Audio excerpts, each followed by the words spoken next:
Hello friends, and welcome back to my channel. My name is Ashley Hannah. I'm the Moody Reader, and I know if you have been here longer than a week, I know that at many points in my YouTube career, I have said, I will never do a 24-hour readathon because one, as the child of doctors who without any prompting will tell you a myriad of ways you are ruining your health, and one of those is if you don't get sleep. I don't know how the youths do these 24-hour readathons where they don't sleep at all, because if I did that, I would go insane. More insane than I already am. And two, did I have a second reason? Oh, two, it feels like it's the gamification of my favorite hobby, and it makes it less fun. So instead, we're gonna do it the way that I've seen other people do it, which is the weenie way. The Weenie Hut Junior way, which is that you just start a timer and you read until that timer reaches 24 hours, but you can stop it at random intervals, i.e. when I go night-night. So I'm gonna do that. If I have an easier option to pick where I come out the winner, I'm always gonna choose that option. Work harder, not smarter. Wait. Work smarter, not harder. That actually, I actually wasn't meaning to say that. It's early. I just woke up and it's raining outside. And I've been putting these books off to save for this 24-hour period because they're short, they interest me, and I'm currently reading Crime and Punishment, which is like a month-long thing that will not, you cannot read Crime and Punishment for a 24-hour readathon. That is like, that's sacrilege. Not really, but I feel like you just can't. So I'm gonna read a bunch of little bitty books. Well, maybe. I might finish like 2 of them, realistically. So, these books on the TBR are quite short. The longest one I think is, okay, the longest books are 430-ish pages long. But like I said, I am under no illusions that I'm going to read all the books. I'm just doing this for the giggles. So, the first book that I really want to get to is The Alchemist by Paulo Coelho, and this is a book that was on my must-read for my July TBR. It was my dad's pick, so I am prioritizing this one. And this is about a boy that's a shepherd who meets a bunch of people in his life, and they tell him to go on a journey. And apparently this is like a self-help but also a fiction book, so I'm excited to read this one. And like I said, she's short. Just like me. I'm not that short, I'm 5'2". And then the next book I want to get to, which this will probably be read while I'm doing things because I also have the audiobook from Libby, and it is The Prisoner of Azkaban by J.K. Rowling. And this is a reread. I'm trying to reread the series in its entirety this year, and I've fallen behind. So, this. And I recently purchased, I'm trying to roll it to you. I recently purchased, see that? A book cart. But I also purchased a little tiny skinny Billy bookshelf because I live in a paper pig pen and I need to put the book somewhere. So I bought another bookshelf. So we might be constructing that during this 24-hour period. And if I do, I'll be listening to the audiobook because Jim Dale, he knows how to talk. The next book that I want to get to is The Midnight Feast by Lucy Foley, and this is about people who go to the opening of a manor, a luxury resort, somewhere I would like to go without the murder. Thriller, mystery, murder. I like all those things in a novel, so I fly through mysteries, so if I feel like I just want to run through a book, I'll pick this one up. And the last book that's on this TBR, if I'm feeling like romance, because let's not forget, she's a mood reader, is Magnolia Parks by Jesse Hastings. I am more and more, as I troll the internet, more and more, I'm coming to believe that I won't like this, and I'm okay with that. Sometimes I like a hate read. And don't pretend you don't like a hate read too. We all like to hate. So this is about two socialites who are toxic. And yeah, I wish I had bought the other cover because this... Garbo. I would never, well, no, I would read this in public. But I would get asked a lot of questions. Okay. That's the TBR. That's what we're reading. If you came here expecting me to read throughout the day and night and become slightly more unhinged throughout the process, you're not gonna get that. Because I refuse. My bookshelf is still in my car because I'm too weak to get it out. So I'm gonna have to employ the strong men in my family to help me. Although I'm pretty strong. You can't even see my muscles. I don't know why I thought you'd be able to see my muscles. Yeah, I might need some help on that. So I want to build a bookshelf. I need to feed myself, make dinners, and I don't have work for these next 2 days, so a lot of reading she'll be getting done. Let's get it.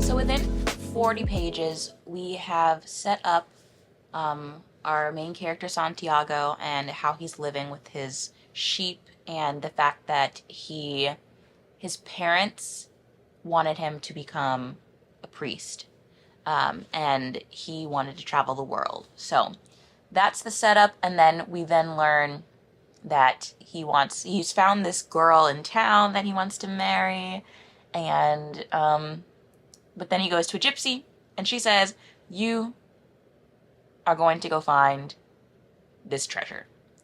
And that is the setup, that's the beginning. I'm not going to spoil any books in this video, so just letting that be known, no spoilers, because I do lots of spoiling on other videos. But yeah, so within 40 pages, a lot has happened.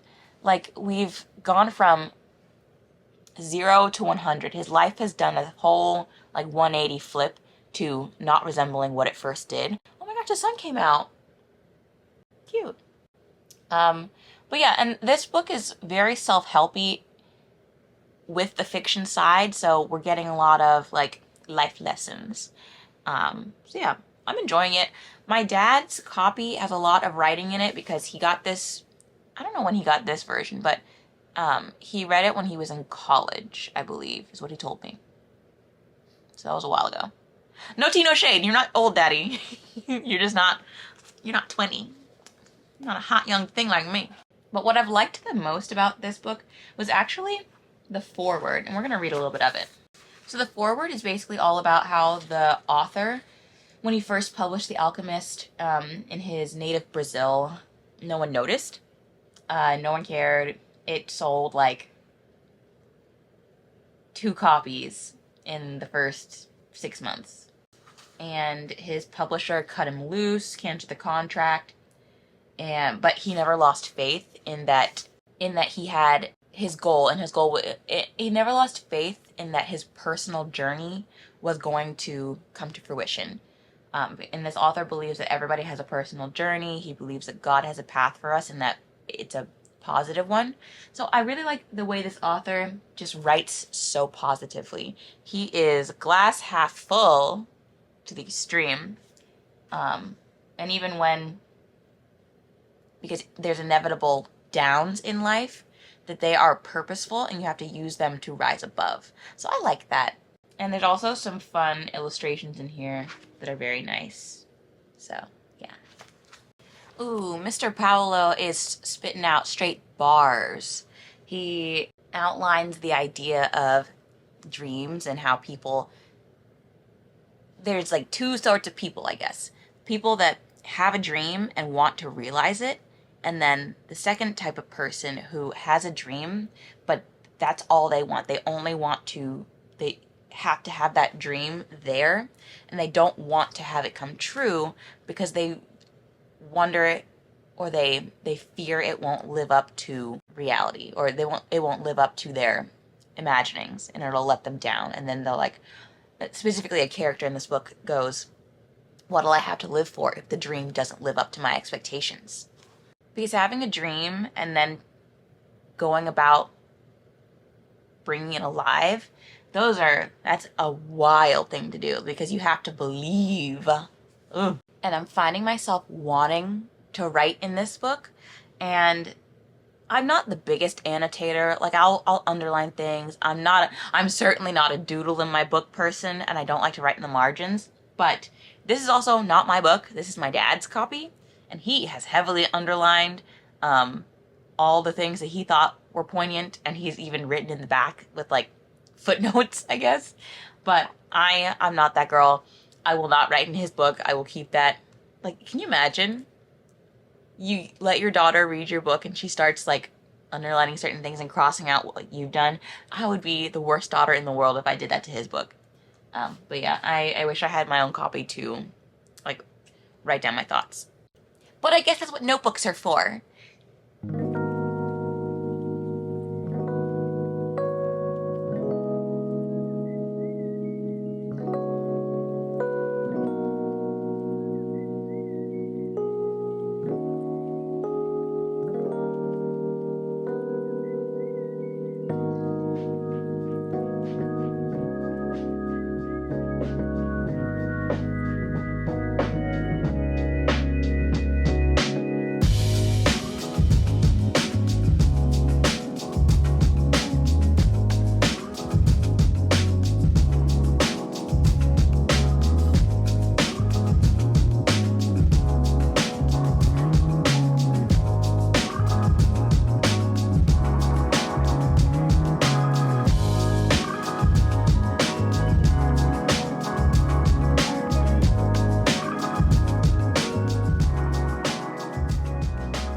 Turn to page 394.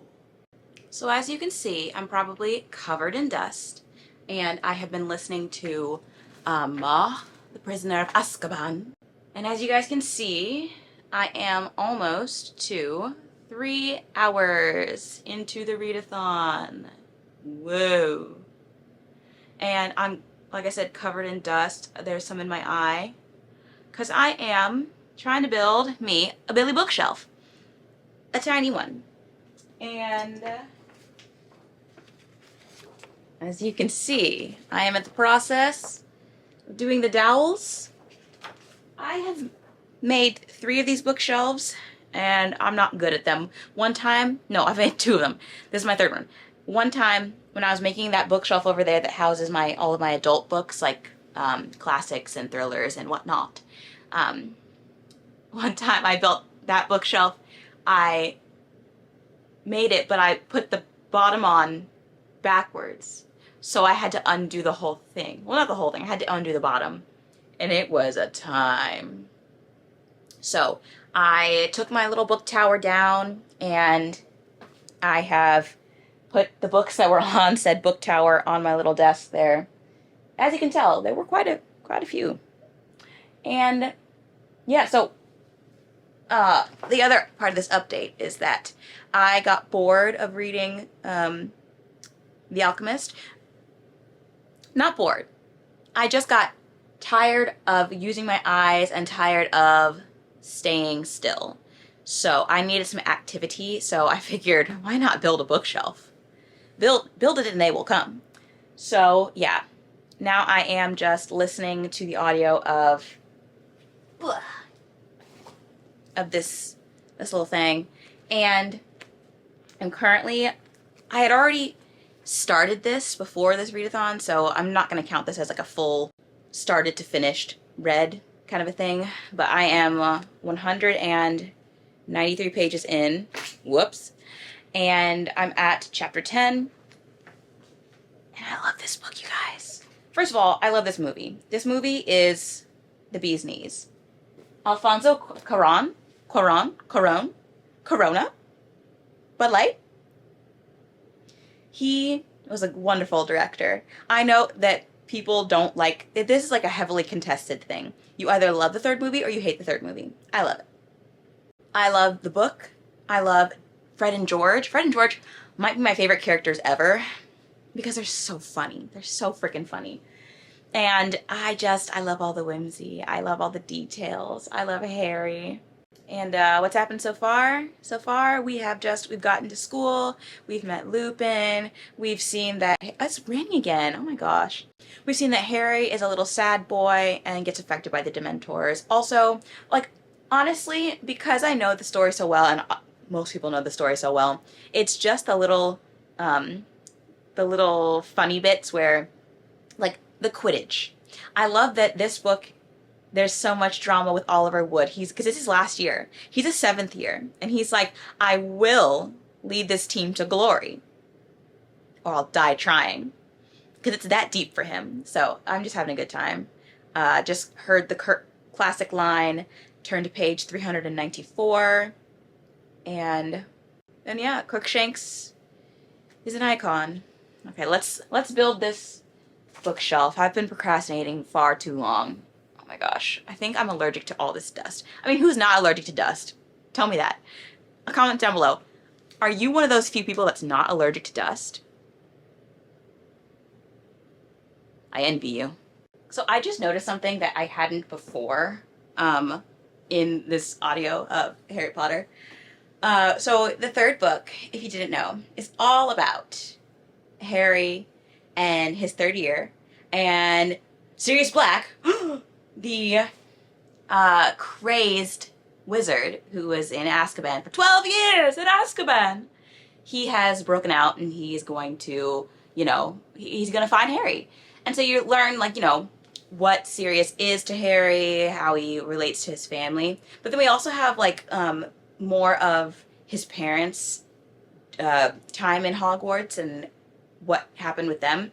So we learn, that he's had some friends, and Peter Pettigrew was one of those friends. And the fact that J.K. Rowling refers to Peter Pettigrew, because Harry finds a picture of his dad with his friend back in school, and she refers to Peter Pettigrew as looking like Neville Longbottom. And if you've seen the movie, that is an offense. That's an affront to the guy who plays Neville Longbottom. I'm sorry, honey. She did you dirty. She did you really dirty. So as you can see, I have finished assembling said bookcase. Thank you for your applause. I know. I didn't think I could, and yet I persisted. That's a quote, right? We are now 4 hours and 30 minutes in, and I'm tired. Not from reading, I'm just tired of doing things. I built that thing myself and it looks pretty good. I have no idea how to organize it, and doing so is taking me out of reading, so we're not going to organize yet because I am Professor Calamitous. If you know that reference, you had a good childhood. Okay, so now I think I'm going to read some more, probably listen to some more of Harry Potter, maybe follow along physically, and then I need to eat something. It is 12:20 and I haven't eaten yet. I'm peckish. I also have dust on me and probably spiders. So I definitely need to take a shower at some point. That's what's happening.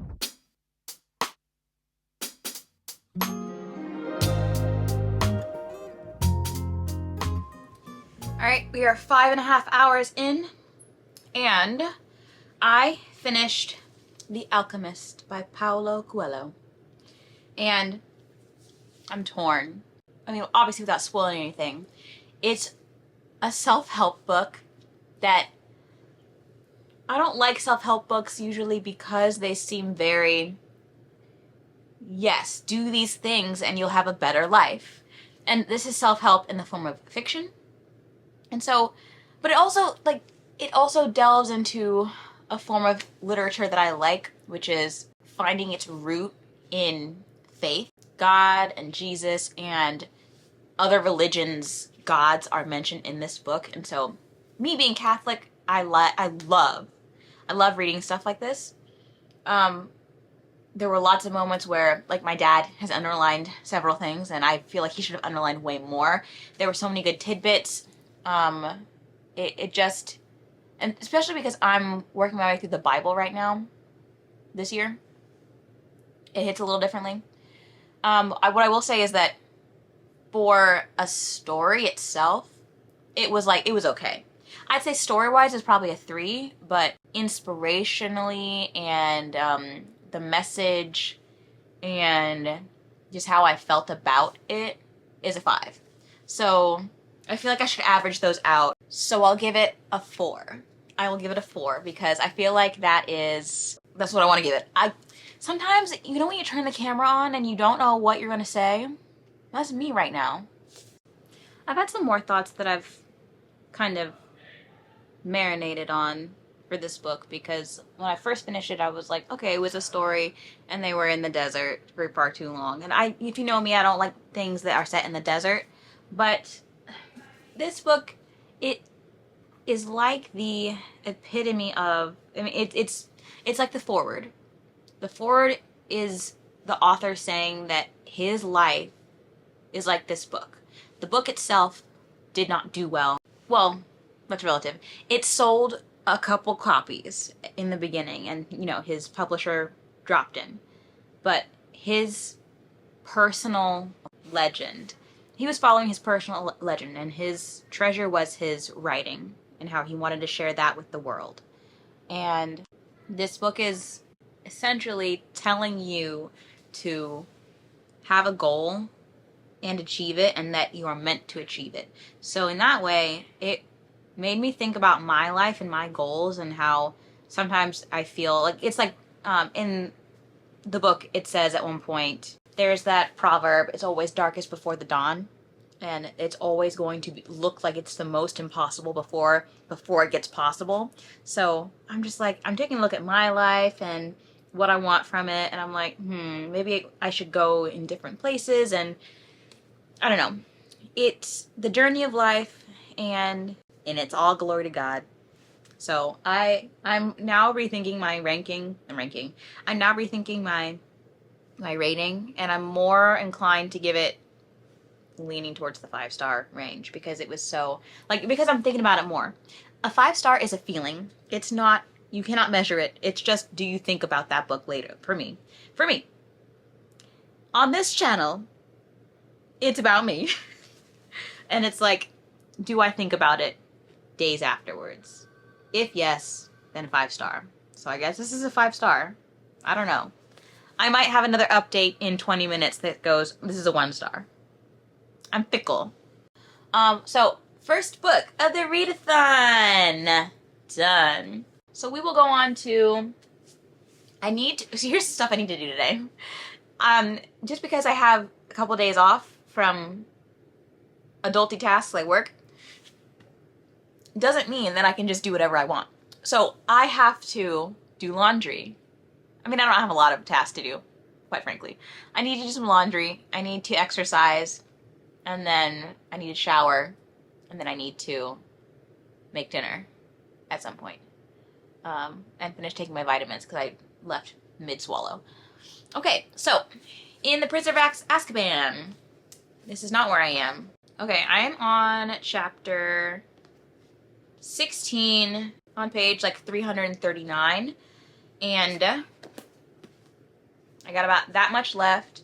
I think the audiobook says that I have, because I'm listening on 1.75, even though I usually do 2 times speed, but I'm liking the slower pace of Jim Dale's timbre. And it says I have like 3 hours left, so obviously that'll be closer to 1.5. And then after that, we're going to pick up one of these 2 and go about our business. But this challenge is great because when I have a day off or 2, I tend to lollygag. I tend to get on my phone and scroll or go on YouTube and watch videos. Mostly deep dives into some weirdly specific topic. So I'm not doing that right now, so that's great. And I built a bookshelf. Did I organize it? No, I did not.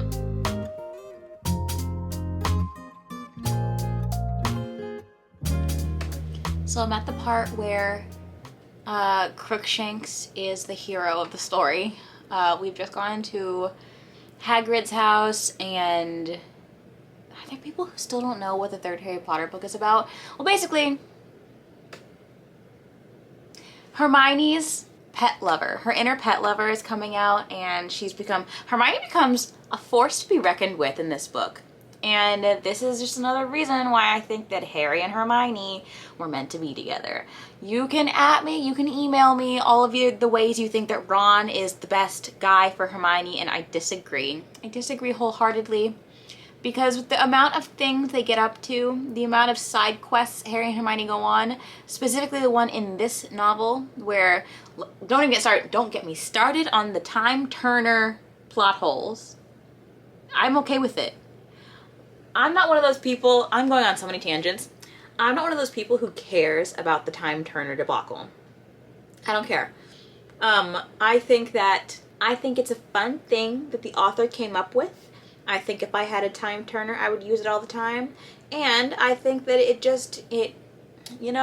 Hermione gets into a scheduling snafu, and that's why she gets a Time Turner in this novel.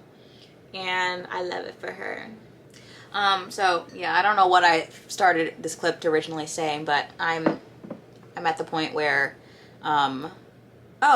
Crookshanks and Scabbers have their final beef, their showdown.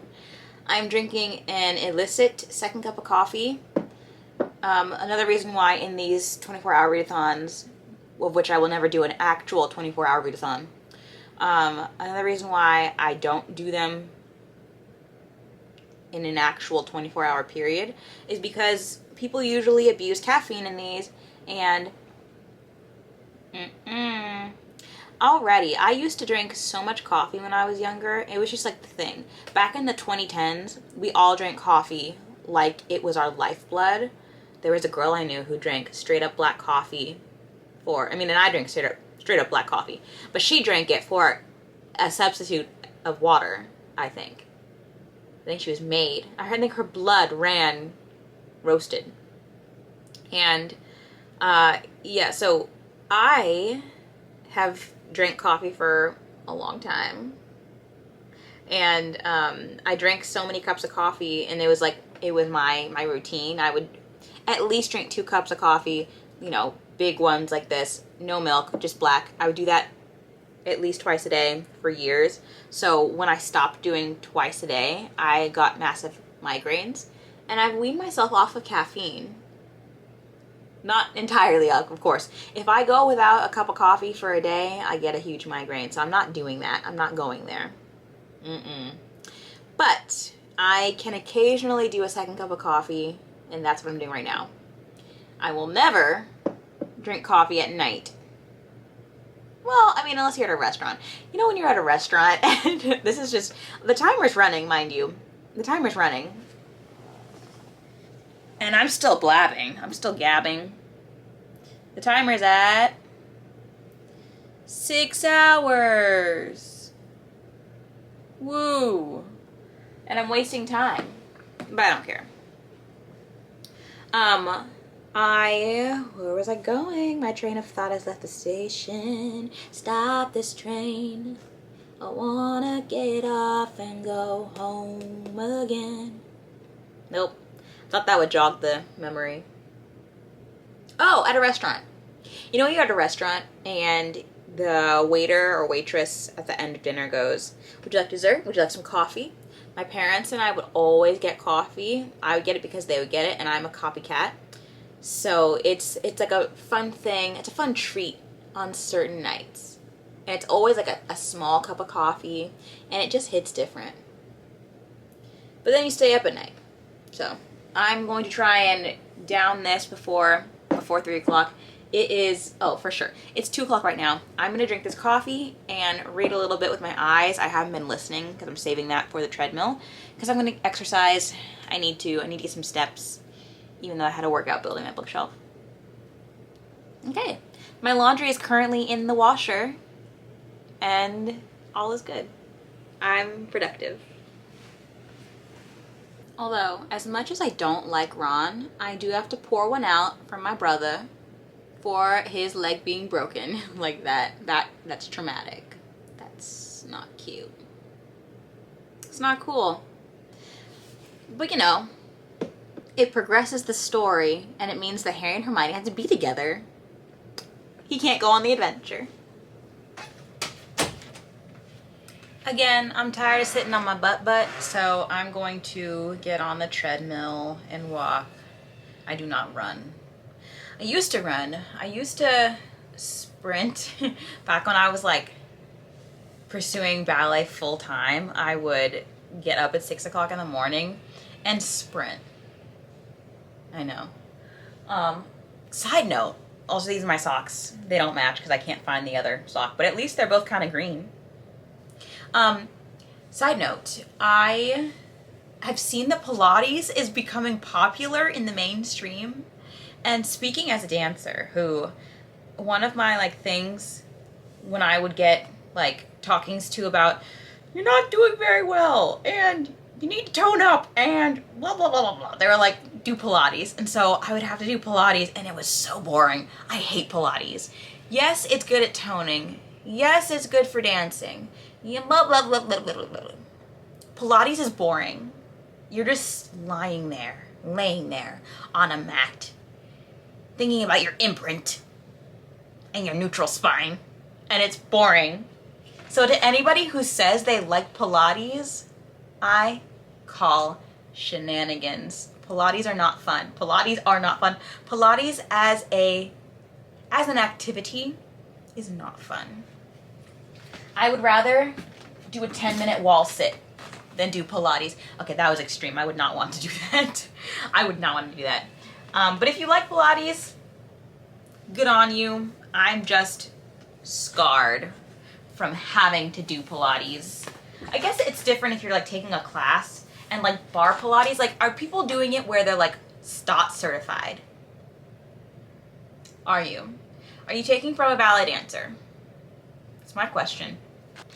Where are my sneakers? Where are my sneaks? Oh my gosh, but speaking of, oh my gosh, I almost fell. Speaking of ballet, I need to stretch. I have not stretched, I mean, I stretched yesterday, but if you do not stretch every single day, if you don't use it, you lose it. And this is coming from somebody who has hypermobile joints. Like, my tilt is out the wazoo, but you still gotta stretch. I'm pretty sure I'm cutting all of these tangents out of my video, so future me, good luck. Okay, we're going to exercise, get some steps in, and then I'll take a shower. I promise you, I'm gonna take a shower. I'm gonna do it. Yeah, so I'm gonna walk for at least an hour, and while I'm walking, I will listen to Harry Potter #3. I am less than 100 pages away from finishing it, so clearly that's our second book done of the day. So, yeah. I'm also running out of memory on this SD card, so we're gonna see what we do there. I don't know.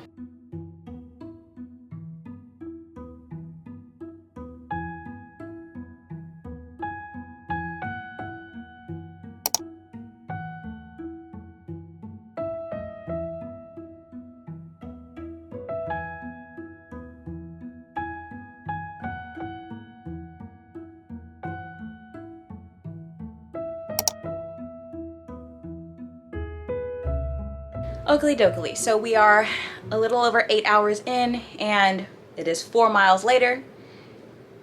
I can check that off on my list of things to do. And I finished Harry Potter and the Prisoner of Azkaban in this 24-hour readathon. Like I said, I did not start it today. I started it sometime before today in the month. And y'all, it's just a classic book. It's wonderful. The only gripes I have are the time turner nonsense, which isn't even a gripe. It's just like, It still confuses me. The time travel-y stuff confuses me, and I'm not ashamed to say it. I'm not ashamed. And then the fact that, you know, if we had killed a certain somebody in that shack, you know, I guess the book series would have been done. Nothing would have happened. And then, you know, Sirius Black is a quintessential character in fiction. Love him to pieces. Hate that, you know, we finally got a good Defense Against the Dark Arts teacher and kaputs. But c'est la vie. So now, being 8 hours in, I guess it's time to pick up another book. Okay, here's the TBR. Not Crime and Punishment. No. Okay, so the next book up in this video is going to be The Midnight Feast by Lucy Foley, because I'm feeling like a thriller. Plus, it is, what time is it? Homies, what time is it? Okay, it's 4:05. I need to get my laundry out of the washer, put it in the dryer, so that needs to happen. But I need to start this, and a thriller, that seems like a good thing for the nighttime, since we're about to go into the dark hours of the night. And I've heard good things about this one, so we'll see. I don't have very many expectations because it's a thriller, and as long as there's something unexpected, I will be set. Also, I have a couple more audiobooks that I could dally in, but they're all classics. Like, for whatever reason, all my classics holds from Libby came in all at once. Like, Wuthering Heights, and Atlas Shrugged, and The Count of Monte Cristo. So, I don't really know what to read right now when it comes to listening-wise, my ears. And also, now I'm feeling like just reading Harry Potter for the rest of this time, but that wouldn't be, I mean, it would be productive. It's still reading. I just want to read something new. And then I also want to watch the movies, so I think I might have done goofed. But we'll see what happens. Oh, okay, if you thought I wasn't going to manage it, I took a shower. I did it. I was not confident that I would remember to. Just saying. And I have, gone this many hours. 10 hours, almost 11 hours of reading. I stupidly forgot to turn the timer off, or the stopwatch off, when I was doing the rough cuts of this video, edit-wise, so I think I lost a couple hours there, but it's fine. And in the interim, I have read, how much? 21 pages of The Midnight Feast, and I don't know. It's not terrible, and I'm intrigued. I just don't know what's happening as of yet, because we're with a girl named Bella. The many different perspectives. So, like it says on the back, the founder, the husband, the mystery guest, and the kitchen help. So we've met 3 of those perspectives so far, and I'm curious. But all of these books that I'm reading have had some kind of alcoholic element. Like in The Alchemist, they were like, Santiago loved a nice flask of wine. In Harry Potter #3, Dumbledore was like, I'd like a brandy. And in this one of the characters makes a drink for one of the guests. And I'm like, oh, I could use a drink, but I don't really feel like going down to get one. I don't know. I'd love a glass of red wine. We'll see. Okay, so I guess I'm going to turn the timer back on and keep reading.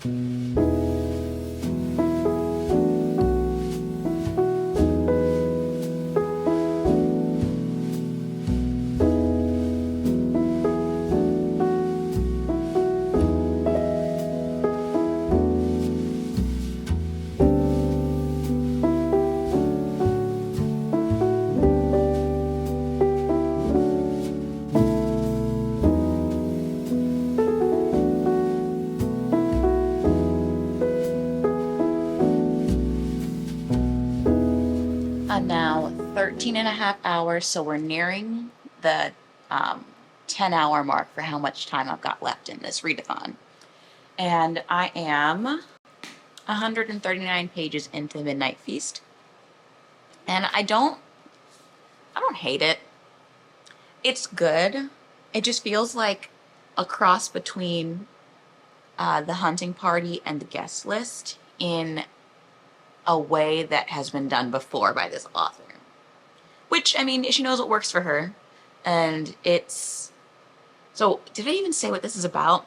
This is about this resort that is owned by this woman that's kind of like, think Gwyneth Paltrow, but not an actress. She's her name is Francesca. She's very into the woo-woo, sage, Reiki, crystals, and she has built this manor as a resort for people, like, you know, the rich, but there are some people contesting it because they're trying to build onto the forest, and that's the protected land, the trees, and they don't want, like, the locals don't want them to do that.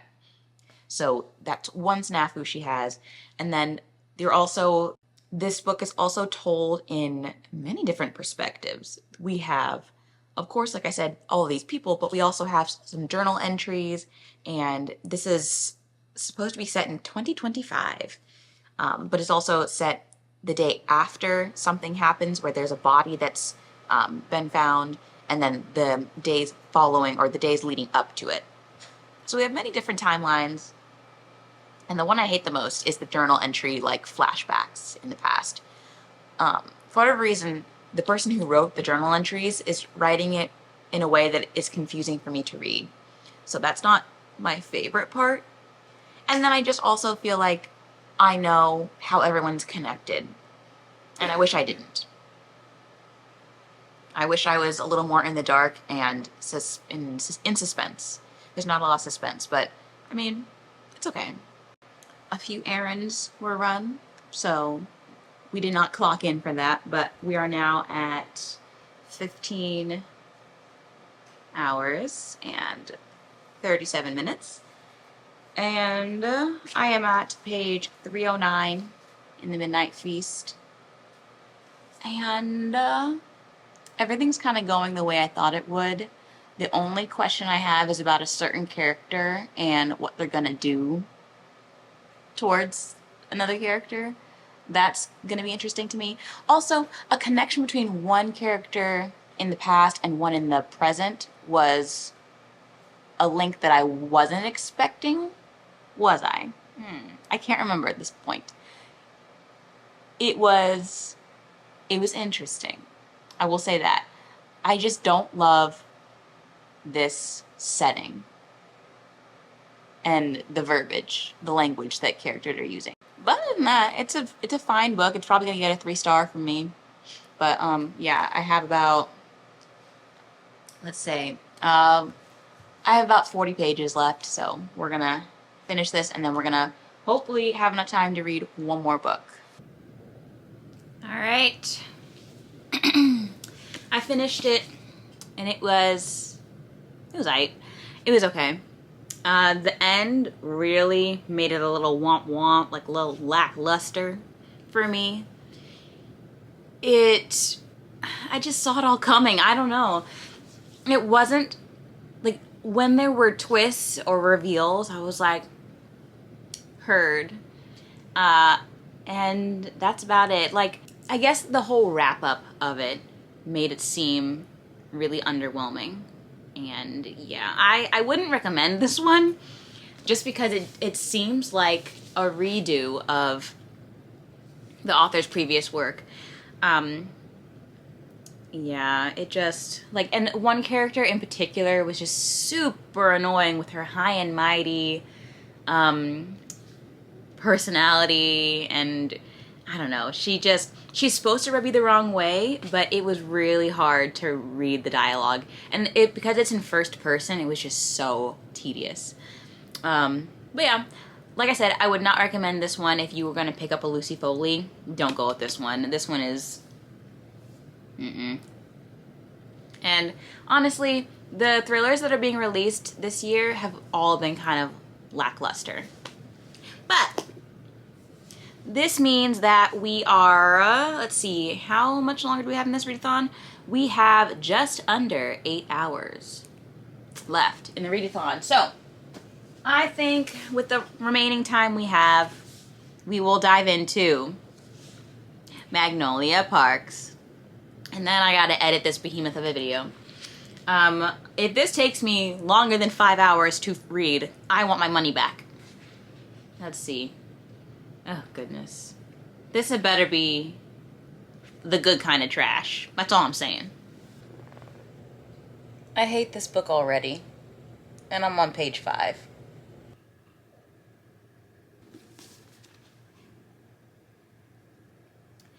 To anyone who finds this book to be particularly romantic, all I have to say is... Stop it. Get some help. Yeah. This book, I am saddened by how much time it took away from me. This is a 1 star. This is objectively a bad book. I don't understand why people like it, if people like it. That's not because it's about 2 people who just are self-centered and have issues and need a little therapy, need Jesus more importantly. It's not because of that, even though those are all valid things, and yeah, those are all valid points. It's mostly because this doesn't have a plot. This book is 430 pages of unnecessary. It does not need to exist. Why do people like this series? Why does it have more than 1 book? When I got to the end, I was like, are you kidding me? Jesse Hastings, why did you do that to me? And we're gonna unpack all the things that I did not like without giving any spoilers. So, I dislike this book because, like I said, there's no plot. It's just Magnolia and Beej, if you will. It's just them wanting each other, but then also dating other people and screwing around with other people and making it so that a bunch of other hearts and lives are caught in between their foolishness. That's one fact. Another one is that, like I said, there's no plot. It's just a bunch of scenes of this. That's all there is. Another thing is that Magnolia herself, while she is not I don't even know who's more wrong in this story. Magnolia is not the most wrong, but she's also not right. For one, I think she's a little racist. Why is it that, like, okay, so Magnolia, she's, they keep saying she's a brown-skinned, curly-haired, light-eyed girl, and every time BJ has another dalliance, she's like, ugh, I bet she's so white. I'm like, come on. Girl, why is being white a sin in this book? But only for the women, not for the men. Men can be white in this book, but not women. Don't know why. Did I have any more gripes? Probably. This was so bad. And the cliffhanger at the end, I was like, no, absolutely not. Don't you dare. And yet she did. So if you read this book, I don't know why you would have, but if you did, you should have told me not to read it. If you did and you got to the cliffhanger, were you like, oh my gosh? And the other thing is that, like, the way this is written, I just don't like being in these people's heads. Like Magnolia, her big thing is she's just like a fashion icon. Also, the fact that none of these people have jobs. Why? They all talk like, and this is making me think, man, I dislike young 20-somethings. Not because, like, it's just because when you're in your early 20s, you don't know anything.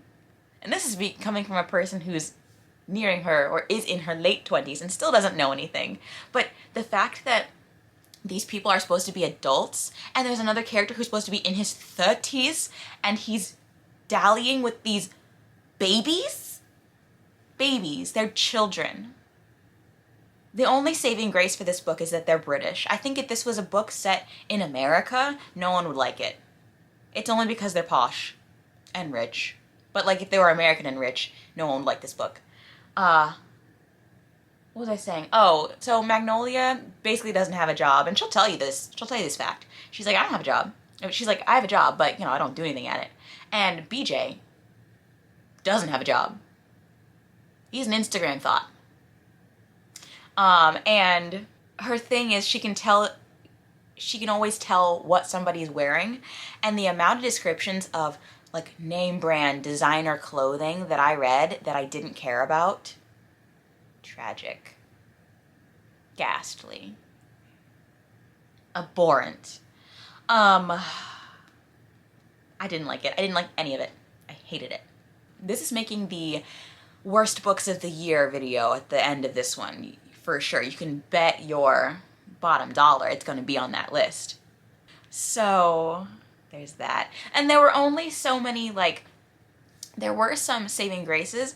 Her name, well, actually no, there's one saving grace, and her name was Bridget. She was the only one who had any sense in this novel. I'm done. I'm done talking about this book. I don't want to talk about it anymore. The fact that I had 2 5 stars, a solid 3 star in this video, and then a 1 star. We got a range of emotions in this video. Okay, so like I said, did I say? I have 17 minutes left in this 24-hour readathon. Never mind that it took almost 3 days to complete it. So I'm going to, with my last 17 minutes, listen or continue listening to The Count of Monte Cristo, because I can. And then I gotta do some stuff today. I have to get out of this fever dream that is a 24-hour readathon. The Weenie Hut Jr. way.